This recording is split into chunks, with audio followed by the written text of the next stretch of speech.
Well, I have a sort of suggestion, and that is this, that before we decide either to save the planet or to destroy it, we pause for a moment of silence. I don't mean that kind of grim silence which one observes when somebody says, such and such a famous person has just died, and we'll observe a moment of silence in his honor. And everybody frowns and thinks very serious thoughts. That's not silence at all.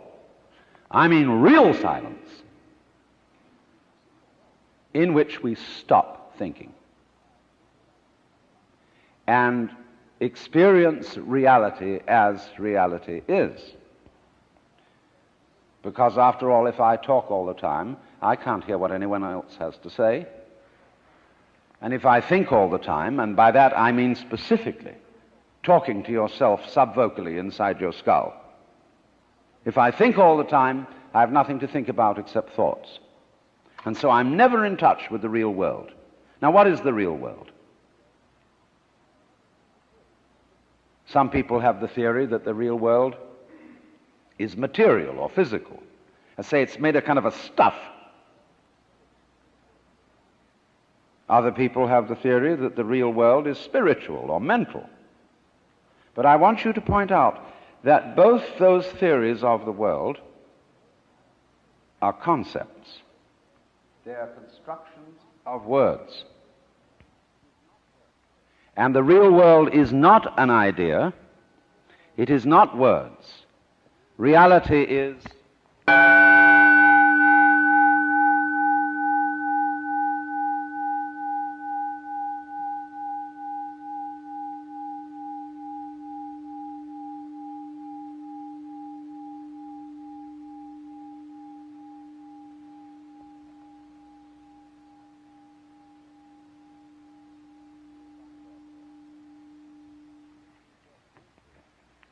you will find, therefore, that if you get with reality, all sorts of illusions disappear.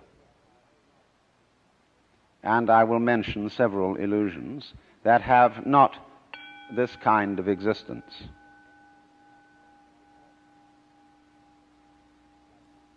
Let's begin with some very down-to-earth ones, like money.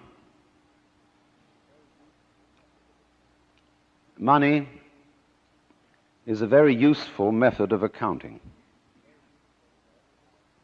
It is a measure of wealth in the same way as inches are measures of length and grams measures of weight. You cannot eat money. You could have a fantastic quantity of dollar bills and stock certificates on a desert island, and they would be useless to you.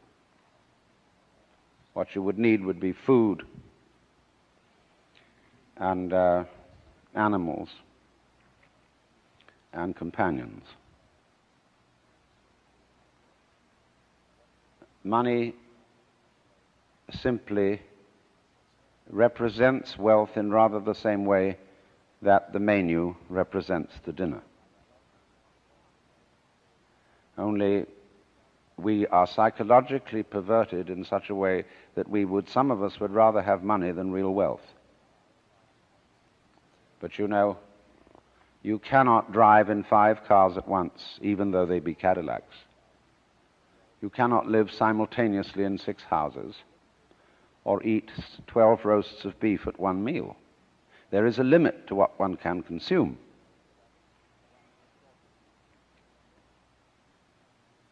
So that's one of the sort of confusions I'm talking about. I once talked to a woman who came to me and said she was afraid of death. And we went into it in a long conversation. I said, "What are you really afraid of?"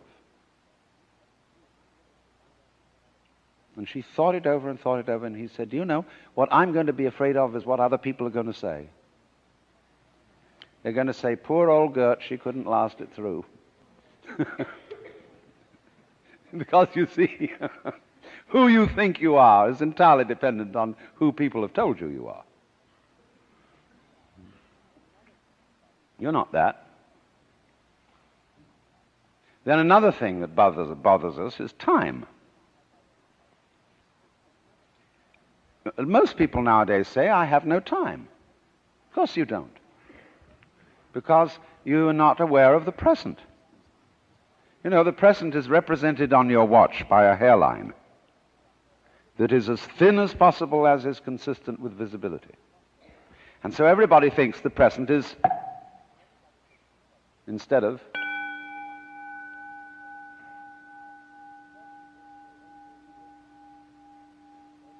now, the present is the only real time. There is no past, and there isn't a future. And there never will be. We think ordinarily of the present as an infinitesimal point at which the future changes into the past. And we also do a terrible thing. We imagine ourselves to be results of the past. And we're always passing the buck over our shoulders, like when God approached Adam in the Garden of Eden and said, Hast thou eaten of the fruit of the tree whereof I told thee thou shouldst not eat? And Adam said, This woman thou gavest me, she tempted me, and I did eat. And God looked at Eve and said, Hast thou eaten of the fruit of the tree whereof I told thee thou shouldst not eat? And she said, The serpent beguiled me, and I did eat. And God, out of the corner of his eye, looked at the serpent. The serpent said nothing.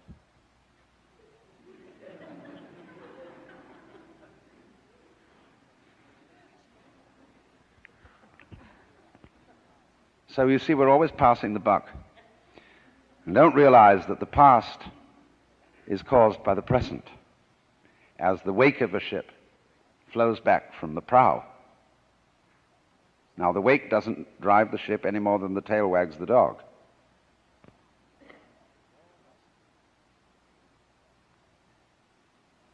But we've all got excuses. My mother had a fit while she was carrying me in the womb. They didn't bring me up right. And then they go to the mother and say, How is it that you could have been so irresponsible with your children? And she says, Well, it was my parents who didn't bring me up right either. And so everybody passes the buck. But the truth of the matter is, it all begins here. This is where the creation begins. And you're doing it and won't admit it. Because, of course, you're all God in disguise. Jesus found that out, and they crucified him for saying so. Because the Jewish people had a sense of God as the cosmic king, the boss. It was modeled on Pharaoh, on Cyrus of Persia. The King of Kings and the Lord of Lords was Cyrus's title. Kyrie eleison means Cyrus, have mercy on us.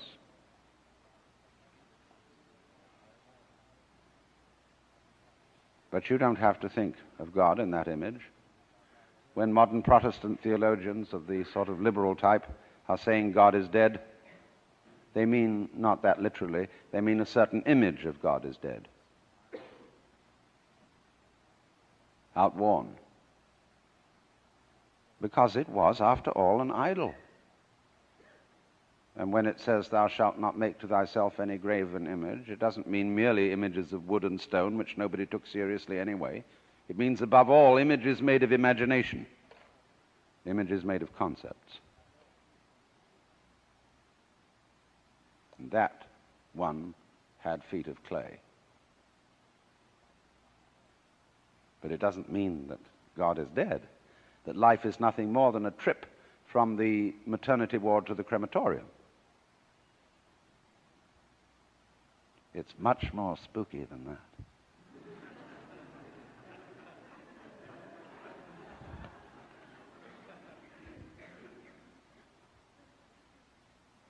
Much more wonderful.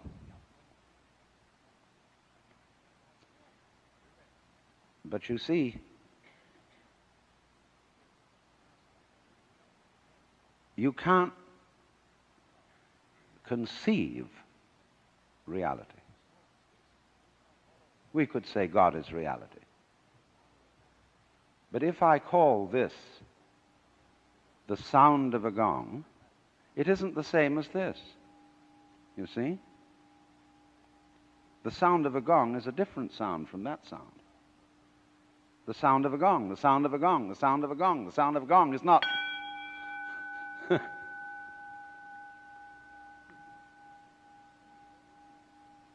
So then, there is practiced throughout the world, rather more in Asia than here, although always by a minority of people, a discipline called meditation, which is to get in touch with reality.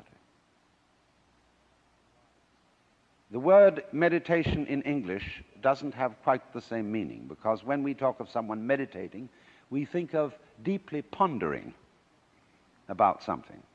When the Orientals are asked, what do you meditate on? They look slightly puzzled. We don't meditate on anything. We just meditate. In Sanskrit it is called jhana. In Chinese it is called chan. In Japanese it is called zen. And it means, very simply, to stop thinking. Temporarily.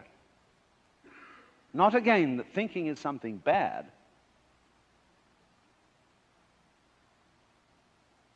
but if you don't, you have to stop thinking at certain times. Once you get the knack of that, you can do it even while you're thinking.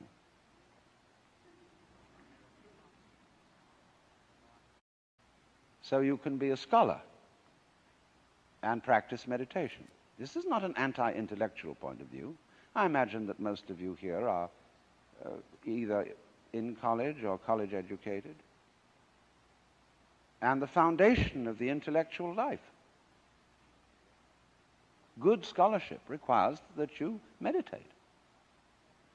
But in saying that, I have got myself into a linguistic trap. Because you see, I seem to be pitching it to you as if it was something good for you. As if it would give you a better future. As if it would improve you. Now, so long as such motivations and considerations exist, you're not meditating. We talk sometimes about the practice of meditation as if it were like practicing the piano, preparing for a concert. It's much more like the practice of medicine, as when you say, well, I practice medicine. It means you do it every day. It's your way of life. So this is a very odd thing for Westerners to understand, and particularly for Americans, because we are so fixated on the future. When we say we want to put something down, we say it has no future. Well, do you? Much better to have a present. Because if you don't, it's useless to make plans. Because when they work out, you won't be there to enjoy them. You'll be thinking of something else. So this is one activity which is curiously different from all others. It has no purpose.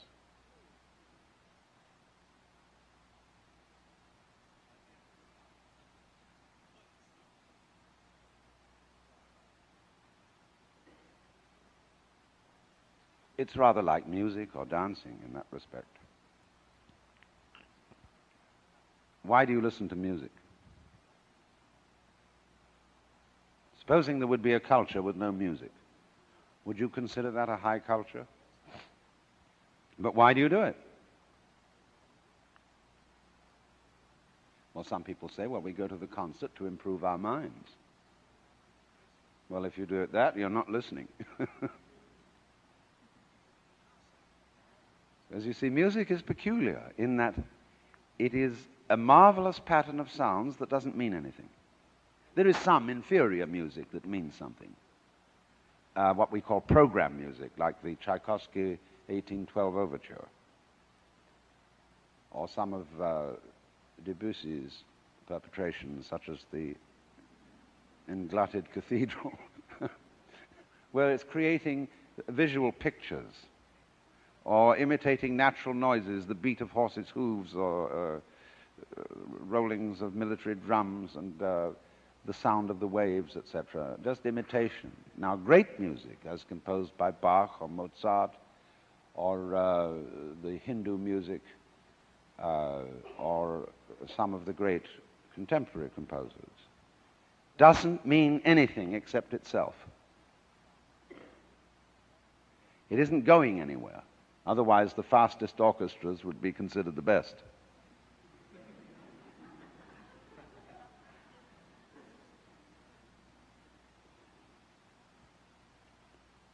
So we, in music, become centered. We come into the present. Not a hairline present, mind you. It's an expanded present, because if you had a hairline present, you wouldn't be able to hear one note after another. You wouldn't know what note you'd heard before. So you couldn't hear melody.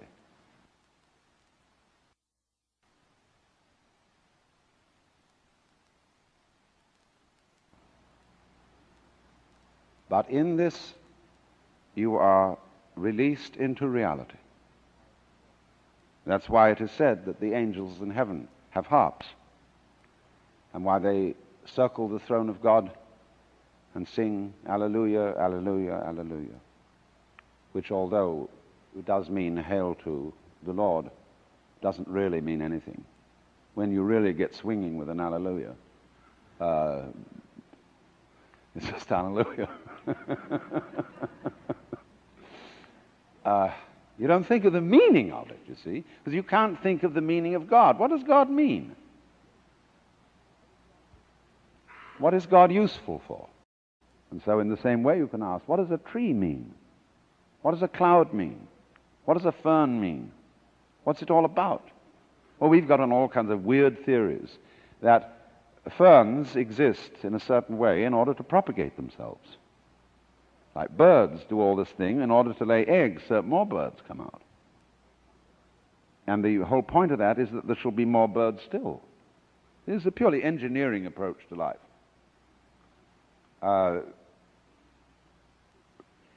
Which is completely senseless. Things don't mean anything. Birds don't mean anything. Trees don't mean anything. Words mean something, yes, because they point to something beyond themselves. They're signs. But if you take words too seriously, you're like a person who climbs a signpost instead of going where it points.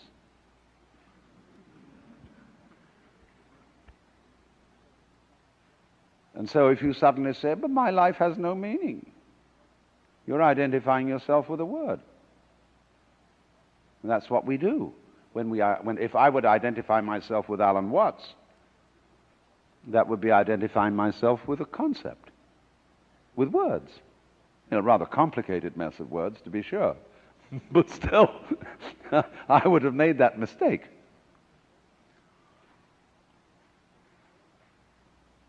So then, it has to be understood about meditation that it's not an exercise, it's not a gymnastic, it's not the ordinary sort of self-improvement procedure. And one does it not to be good for you, but just because you dig it. Because at last you find yourself in the center, the eternal now, in which past and future drop away.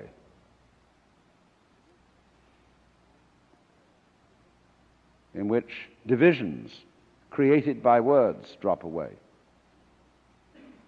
Can you point to the division between my 5 fingers? Can you, in other words, touch the difference between them? Can't be done. Because the difference is conceptual. True. They can all move independently, but only because they are one with the body. and the body is one with its environment. You cannot separate those. It's like bees and flowers. Where there are no flowers, there are no bees. Where there are no bees, there are no flowers. They look very different, but they are essentially one organism. The head and the feet look very different, but they are parts of one organism. Not really parts. Parts is a mechanical word. Like got any spare parts? The organism doesn't have parts, it has features. Now, there's not very much point in merely talking about this. You can understand it only by doing it.